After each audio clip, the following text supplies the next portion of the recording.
മനോഹരമായ ഒരു ഗാനമാണല്ലോ നാം ശ്രവിച്ചത്. പണം കൊടുത്താൽ നേടാനാകാത്ത ഒന്ന്.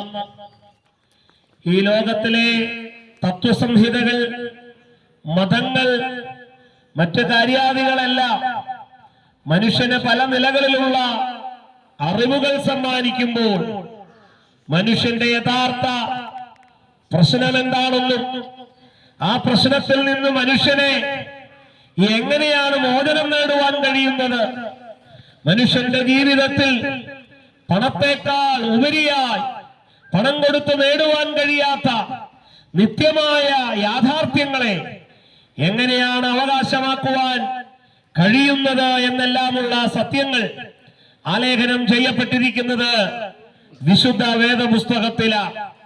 ആകാശം മാറും, ഭൂമി ഒഴിഞ്ഞു പോകും, എന്നാൽ എന്നേക്കും നിലനിൽക്കുന്നത് മാറ്റമില്ലാത്തതും മായമില്ലാത്തതുമായ ഒന്നുണ്ടെങ്കിൽ അത് ദൈവത്തിന്റെ വചനമാണ്.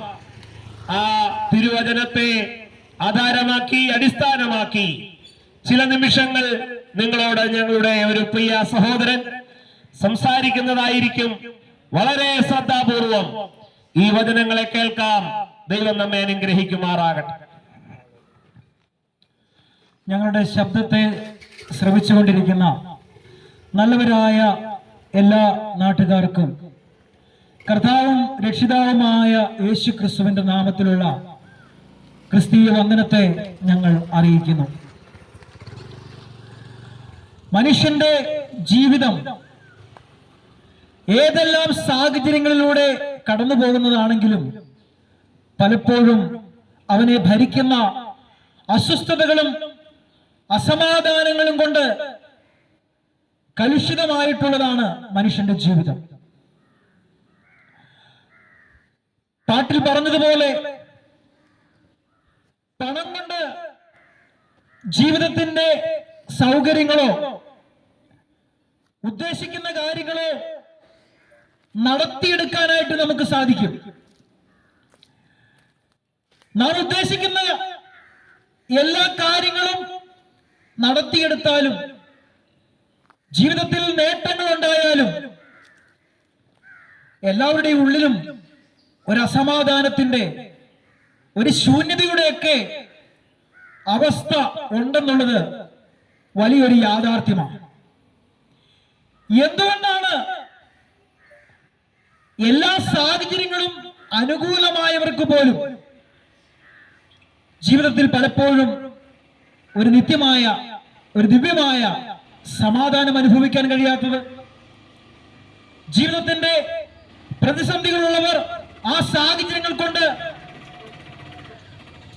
തകർന്നവരും ജീവിതം വഴിമുട്ടിയവരും ഒക്കെ ആയി നിൽക്കുന്ന അവസ്ഥകളുണ്ട്. ഇങ്ങനെ വ്യത്യസ്തമായ നിലകളിലാണ് മനുഷ്യന്റെ ജീവിതം മുമ്പോട്ട് പോയിക്കൊണ്ടിരിക്കുന്നത്. ഏത് സാഹചര്യത്തിൽ ജീവിക്കുന്നവരാണെങ്കിലും ദൈവമില്ലാത്തവരാണെങ്കിൽ, ദൈവത്തിന്റെ സ്നേഹം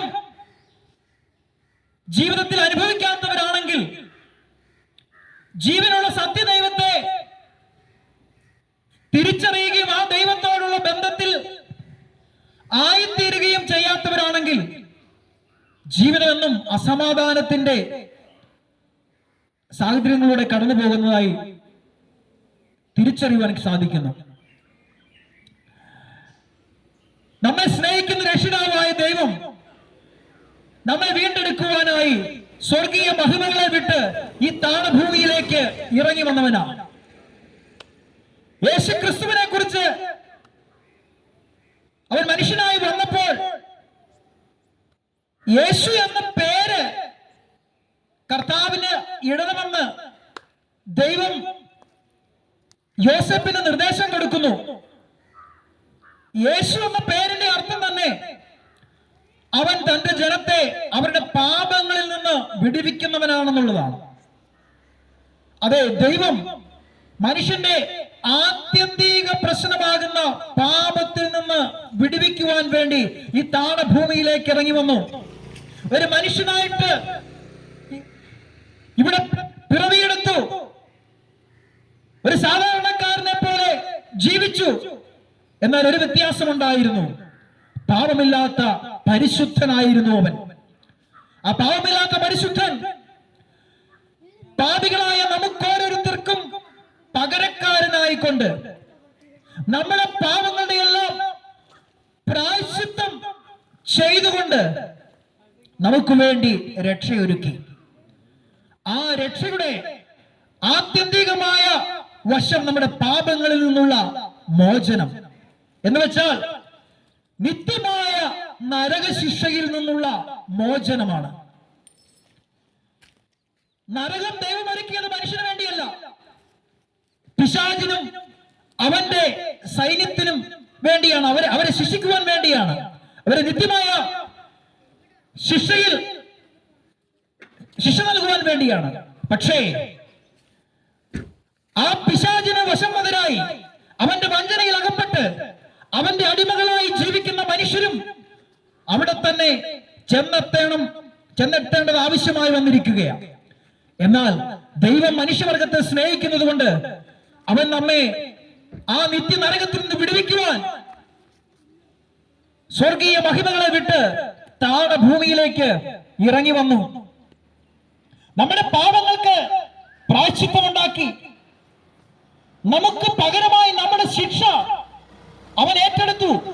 അതാണ് പ്രിയപ്പെട്ടവരെ കാൽവരി ക്രൂശിൽ നിർവഹിക്കപ്പെട്ടത്. അത് നാം തിരിച്ചറിയേണ്ട ഒരു യാഥാർത്ഥ്യമാണ്. അപ്പോൾ ആത്യന്തികമായി അവൻ പാപങ്ങളിൽ നിന്ന്, നിത്യമായ നരകത്തിൽ നിന്ന് മോചനം തരുന്നു. അതോടൊപ്പം തന്നെ ഈ ഭൂമിയിൽ നമുക്ക് ദിവ്യമായ സമാധാനം, ആത്മീകമായ ആനന്ദം,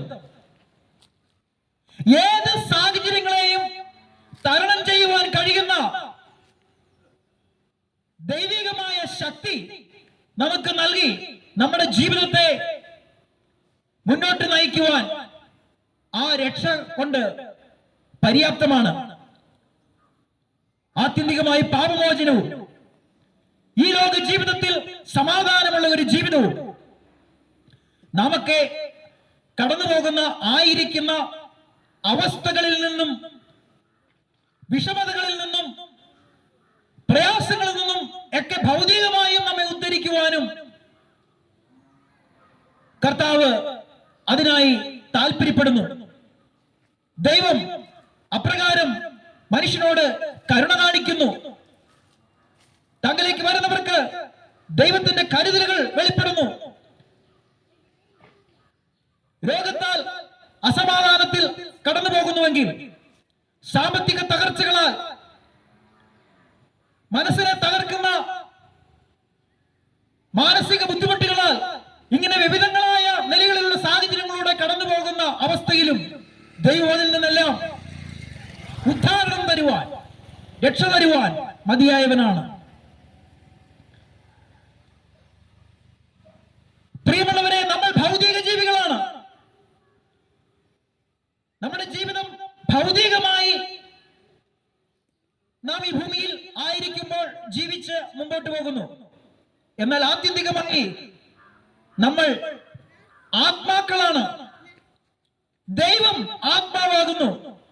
അതുപോലെ തന്നെ ദൈവത്തിന്റെ ദൂതന്മാരും പിശാചുമൊക്കെയും ആത്മാക്കൾ തന്നെയാണ്. നാമും അതുപോലെ ആത്മാക്കൾ തന്നെയാണ് മനുഷ്യനും. പക്ഷെ നമുക്കൊരു വ്യത്യാസം, ഒരു ഭൗതിക ജീവിതമുണ്ട് എന്ന് മാത്രം.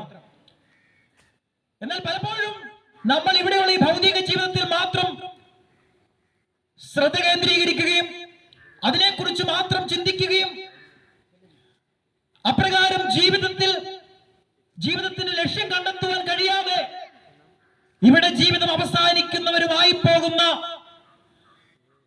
പാപം നിമിത്തമുള്ള ഒരു അവസ്ഥയിലാണ് മനുഷ്യനായിരിക്കുന്നത്. അവിടേക്കാണ് ദൈവത്തിന്റെ സ്നേഹം സുവിശേഷത്തിലൂടെ കടന്നു വരുന്നത്. നാം ഇവിടെ അവസാനിക്കേണ്ടവരല്ല, നമ്മുടെ ജീവിതം ഇവിടെ അവസാനിക്കുന്നതുമല്ല. നാം സാധാരണ പറയുന്നു, മരണ വീടുകളിൽ ചെല്ലുമ്പോൾ ആ ഇന്ന വ്യക്തി മരിച്ചുപോയി. വളരെ അർത്ഥവത്തായ ഒരു പ്രയോഗമാണ്, മരിച്ചുപോയി. അവിടെ മൃതശരീരം ഉണ്ടെങ്കിലും ആ വ്യക്തി പോയി. അറിഞ്ഞോ അറിയാതെയാണ് പറയുന്നതെങ്കിലും അതാണ് യാഥാർത്ഥ്യം. ആ മരിച്ചു പോകുന്നതിന് മുമ്പ് മരണത്തിന് ശേഷം എന്തായിത്തീരണമെന്ന് ഇവിടെ തീരുമാനിക്കപ്പെടേണ്ടതാണ്. ശരീരത്തിൽ ഭൗതിക ജീവിതം നാം നയിക്കുമ്പോഴാണ് ആ ഒരു തീരുമാനം, ആ തീരുമാനത്തിന് അധിഷ്ഠിതമായ ഒരു ജീവിതം നമ്മിൽ നിന്നുണ്ടാകേണ്ടത്. ആ ഒരു തീരുമാനം മറ്റൊന്നല്ല, നമ്മെ സ്നേഹിച്ച് നമ്മെ തേടി വന്ന ദൈവത്തിന്റെ സ്നേഹത്തെ തിരിച്ചറിയുകയും ആ സ്നേഹത്തെ ഹൃദയംഗമമായി സ്വീകരിക്കുകയും ദൈവം നമുക്ക് ഔദാര്യമായി നൽകിത്തരുന്ന ആ സമ്മാനം, ദൈവത്തിന്റെ സ്നേഹം കൊണ്ട് നൽകിത്തരുന്ന രക്ഷ എന്ന സമ്മാനത്തെ നാം ഹൃദയപൂർവ്വം സ്വീകരിക്കേണ്ടത് ആവശ്യമാണ്. അതാണ് നമ്മുടെ ഭൗതിക ജീവിതത്തിന് ശേഷമുള്ള ജീവിതത്തെ നിർണയിക്കുന്നത്.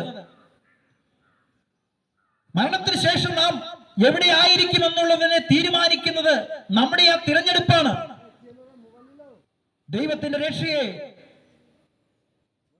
ആ രക്ഷയുടെ സുവിശേഷത്തെ പലതവണ നിങ്ങളുടെ ചെവികളിൽ എത്തിയിട്ടുണ്ടാവാം.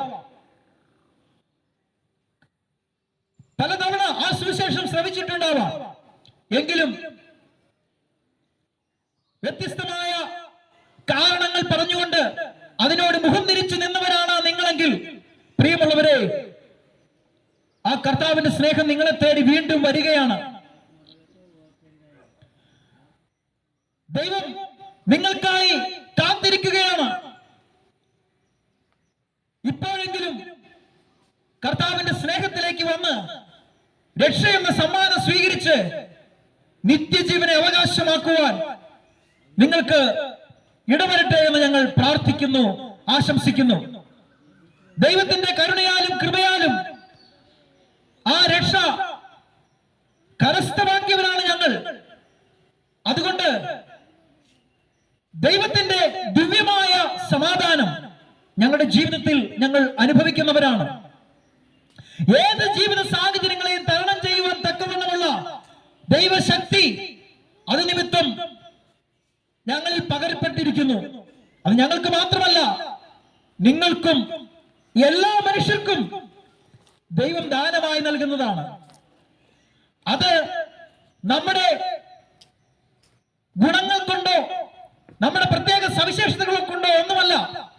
ഏതൊരു വ്യക്തിയും തനിക്ക് രക്ഷ ആവശ്യമാണെന്നും താൻ പാപിയാണെന്നുമുള്ള ഒരു ബോധത്തിലേക്ക് വന്നിട്ട്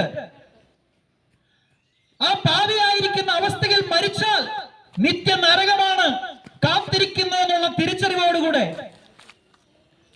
ആ നിത്യ ശിക്ഷാവിധിയിൽ നിന്ന് ഒഴിവുള്ളവരായി തീരുവാൻ, ദൈവസ്നേഹം മാടി വിളിക്കുമ്പോൾ അതിനോട് പ്രതികരിക്കുവാൻ ഹൃദയം തുറന്നു കൊടുക്കുക മാത്രമാണ് ആവശ്യം. നമ്മുടെ നന്മകളോ പുണ്യപ്രവൃത്തികളോ ഇതൊന്നുമല്ല നമ്മെ രക്ഷയ്ക്ക് അവകാശികളാക്കി മാറ്റുന്നത്. നാം ആയിരിക്കുന്ന അവസ്ഥയെ തിരിച്ചറിയുക. പാപികളാണ് മനുഷ്യൻ, നാം ഓരോരുത്തരും പാപികളാണ്. ഇത് പറയുമ്പോൾ നിങ്ങൾ കൊല ചെയ്തെന്നോ വ്യഭിചാരം ചെയ്തെന്നോ മോഷ്ടിച്ചെന്നോ എന്നുള്ള അർത്ഥത്തിലൊന്നുമല്ല. നമുക്ക് വളരെ നിസ്സാരമായി മനസ്സിലാക്കാൻ കഴിയുന്ന ഒരു കാര്യം, ഒരു തെറ്റും ചെയ്യാത്ത ഒരു കൊച്ചു കുഞ്ഞിന്റെ സ്വഭാവത്തെ നമ്മൾ അടുത്തറിഞ്ഞാൽ അതിലും ആ കുഞ്ഞിലും പാപത്തിന്റെ പ്രവണതകൾ അതിന്റെ പ്രായത്തിന്റെ ഒത്തവണ്ണം പ്രകടമാകുന്നത് നമുക്ക് കാണാൻ കഴിയും. എന്തുകൊണ്ട്? തിരിച്ചറിയാത്ത കൊച്ചു കുഞ്ഞുങ്ങളിൽ പോലും അവനും പാപിയാണെന്നുള്ള അവസ്ഥയെ തന്റെ പ്രതികരണങ്ങൾ കൊണ്ട് പ്രകടമാക്കുന്നു എങ്കിൽ നാം ചിന്ത കൊണ്ടും വിചാരങ്ങൾ കൊണ്ടും പ്രവൃത്തികൾ കൊണ്ടും മനോഭാവങ്ങൾ കൊണ്ടും എത്രമാത്രം ദൈവത്തിന് വിരോധമായി പാപങ്ങൾ ചെയ്തിരിക്കുന്നു. നാം മാരകമായ പാപങ്ങളൊന്നും ചെയ്തിട്ടില്ല എങ്കിൽ പോലും നാം പാപി അല്ലാതാകുന്നില്ല, നിത്യ ശിക്ഷാവിധിക്ക് യോഗ്യരല്ലാതാകുന്നില്ല. അതുകൊണ്ടാണ് നമുക്ക് രക്ഷ ആവശ്യമായിരിക്കുന്നത്. ഞങ്ങളെ ശ്രമിക്കുന്ന പ്രിയപ്പെട്ടവരെ, ദൈവത്തിന്റെ സ്നേഹം നിങ്ങളെ പലപ്പോഴായി മാടി വിളിക്കുമ്പോഴും അതിനോട് മുഖം തിരിഞ്ഞു നിൽക്കുന്നവരാണോ നിങ്ങൾ? പല കാരണങ്ങൾ പറഞ്ഞുകൊണ്ട് അതിൽ നിന്ന് ഒഴിഞ്ഞു മാറുകയാണോ? നമ്മുടെ ജീവിതം വെച്ചുകൊണ്ട് നാം പന്താട്ടം നടത്തുന്നവരാകരുത്. ദൈവരാജ്യം വയലിൽ ഒളിച്ചു വെച്ച നിധിയോട് സദൃശ്യമെന്നാണ് കർത്താവായ യേശു ക്രിസ്തു പറഞ്ഞത്.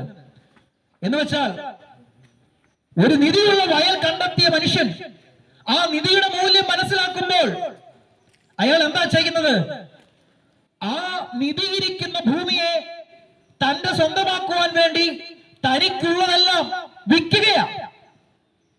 എന്താണ് അതിലൂടെ കർത്താവ് അർത്ഥമാക്കിയത് എന്ന് വെച്ചാൽ, താൻ കണ്ടെത്തിയ ആ നിധിയുടെ മൂല്യത്തെ തിരിച്ചറിയുമ്പോൾ ആ നിധി തന്റേതാക്കി തീർക്കേണ്ടതിന് വേണ്ടി ആ നിധിയിരിക്കുന്ന ഭൂമി വാങ്ങുവാൻ, ആ നിധിയുടെ ഒരു അംശം പോലും വിലയില്ലാത്ത മറ്റെല്ലാം തനിക്കുള്ളതെല്ലാം വിൽക്കുവാൻ തക്കവണ്ണം ആ മനുഷ്യൻ തയ്യാറാകുകയാണ്. അതാണ് ബുദ്ധിയുള്ള ഒരു മനുഷ്യന്റെ യഥാർത്ഥ ചിത്രം. അതേ പ്രിയപ്പെട്ടവരെ, രക്ഷ, ദൈവരാജ്യം, അത് ദൈവം നമുക്ക് വെച്ചു നീട്ടുന്ന നിധിയാണ്. ആ നിധിയെ നിങ്ങൾക്ക് അവകാശമാക്കാം, കരഗതമാക്കാം. ആ നിധിയെ പല കാരണങ്ങൾ കൊണ്ട് വിലമതിക്കാതെ തട്ടിക്കളഞ്ഞാൽ എന്നേക്കുമായ നിത്യശിക്ഷാവിധിയായിരിക്കും കാത്തിരിക്കുന്നതെന്നുള്ള ദുഃഖകരമായ സത്യം തിരിച്ചറിയുന്നില്ല എങ്കിൽ നമ്മുടെ ജീവിതം അർത്ഥശൂന്യമായി തീരും. ഞങ്ങളുടെ വാക്കുകളെ ചുരുക്കട്ടെ. കർത്താവ് നമ്മുടെ പാപങ്ങൾക്ക് പരിഹാരമുണ്ടാക്കിയവനാണ്, പ്രായശ്ചിത്തം ചെയ്തവനാണ്. നിങ്ങളുടെ പാപങ്ങൾ കടുംചുവപ്പായിരുന്നാലും അതിനെ ഹിമം പോലെ വെളുപ്പിക്കുമെന്നാണ് കർത്താവ് വാഗ്ദത്തം ചെയ്തിരിക്കുന്നത്. ചെറുതോ വലുതോ ഏതുതരം പാപങ്ങളായിക്കൊള്ളട്ടെ പ്രിയമുള്ളവരെ, അതിനെ പഞ്ഞി പോലെ വെണ്മയുള്ളതാക്കി തീർക്കുവാൻ കർത്താവിന് സാധിക്കും. നാം ഒന്ന് മാത്രം ചെയ്താൽ, കർത്താവേ, ഞാനൊരു പാപിയാണ്, എന്നോട് കരുണ കാണിക്കണമേ, എന്നെ നിത്യശിക്ഷാവിധിയിൽ നിന്ന് വിടുവിക്കണമേ, നീ എനിക്ക് വേണ്ടി പ്രായശ്ചിത്തം ചെയ്തു, യേശുവേ നീ എനിക്ക് വേണ്ടി പ്രായശ്ചിത്തം ചെയ്തു, നീ എന്റെ പാപങ്ങൾക്ക് പരിഹാരം ഉണ്ടാക്കി എന്ന് ഞാൻ തിരിച്ചറിയുന്നു, അത് ഞാൻ അംഗീകരിക്കുന്നു, എന്നെ നിന്റെ മകനാക്കണമേ, മകളാക്കണമേ എന്ന് പറഞ്ഞുകൊണ്ട് കർത്താവിൽ ആശ്രയിക്കുമെങ്കിൽ അതിപ്പോൾ സാധിക്കും. പ്രിയപ്പെട്ടവരെ, നിങ്ങൾ ഞങ്ങളുടെ ശബ്ദം ശ്രവിക്കുന്നുവെങ്കിൽ, പറമ്പിൽ പണിയെടുക്കുമ്പോൾ ആയിക്കൊള്ളട്ടെ, അടുക്കളയിൽ ജോലി ചെയ്യുന്നവരായിക്കൊള്ളട്ടെ, മറ്റേ ഏതുതരം ജോലികളിൽ ഏർപ്പെട്ടുകൊണ്ടിരിക്കുന്നു എങ്കിൽ പോലും ആ നിൽക്കുന്ന ആ സ്ഥലത്ത് നിന്നുകൊണ്ട് ഇതേ നിമിഷം തന്നെ നിങ്ങളുടെ ഹൃദയം കർത്താവിനായി കൊടുക്കുവാൻ സാധിക്കും. ഈ സമയം തന്നെ നിങ്ങൾക്ക് ഒരു ദൈവ പൈതലായി വീണ്ടും ജനിക്കുക എന്ന ആത്മീക അനുഭവത്തിന്റെ ഉടമയായി തീരുവാൻ സാധിക്കും. നിത്യശിക്ഷാവിധിയിൽ നിന്നും പിശാചിന്റെ അടിമത്തിൽ നിന്നും വിടുതൽ പ്രാപിക്കുവാൻ സാധിക്കും. കർത്താവിന്റെ സ്നേഹം നിങ്ങളുടെ അടുക്കിലേക്ക് വരുന്നു. അത് സ്വീകരിക്കുവാൻ നിങ്ങളുടെ ഹൃദയങ്ങളെ തുറന്നു കൊടുത്താലും. മാത്രമല്ല, ഈ ലോക ജീവിതം നൈമിഷികമാണ്. ചെറിയൊരു സമയം മാത്രമേ നമ്മുടെ മുമ്പിലുള്ളൂ. നമ്മുടെ ആയുസ് എപ്പോൾ അവസാനിക്കുമെന്ന് നമുക്കാർക്കും നിശ്ചയമില്ല. അങ്ങനെയെങ്കിൽ അസ്ഥിരമായ ഈ ജീവിതത്തിൽ നിത്യജീവനെ അവകാശമാക്കിക്കൊണ്ട് ദൈവത്തിന്റെ മക്കളായി തീരുന്ന ആ സ്വർഗീയമായ അനുഭവം പ്രാപിക്കുക എന്നുള്ളതാണ് ഈ താൽക്കാലിക ജീവിതത്തിൽ ഏറ്റവും പ്രധാനമായിരിക്കുന്ന ആവശ്യം. വരുവാനിരിക്കുന്ന ജീവിതത്തിൽ മാത്രമല്ല, ഇവിടെയും ദിവ്യമായ സമാധാനവും ആഴമായ ആത്മാവിന്റെ ആനന്ദവും, ഏത് പ്രതിസന്ധികളെയും ജീവിത സാഹചര്യങ്ങളെയും തരണം ചെയ്യുവാൻ കഴിയുന്ന ദിവ്യശക്തിക്കും ഉടമകളായി ജീവിതം അർത്ഥപൂർണമായി തീർക്കുവാൻ രക്ഷയെ അവകാശമാക്കുന്നതിലൂടെ സാധിക്കും. അതിനായി ദൈവം നിങ്ങളെ സഹായിക്കുമാറാകട്ടെ എന്ന് ഞങ്ങൾ പ്രാർത്ഥിക്കുന്നു, ആഗ്രഹിക്കുന്നു, ആശംസിക്കുന്നു. നിങ്ങളുടെ വാക്കുകളെ ചുരുക്കട്ടെ. ദൈവം നിങ്ങളെ അനുഗ്രഹിക്കുമാറാകട്ടെ.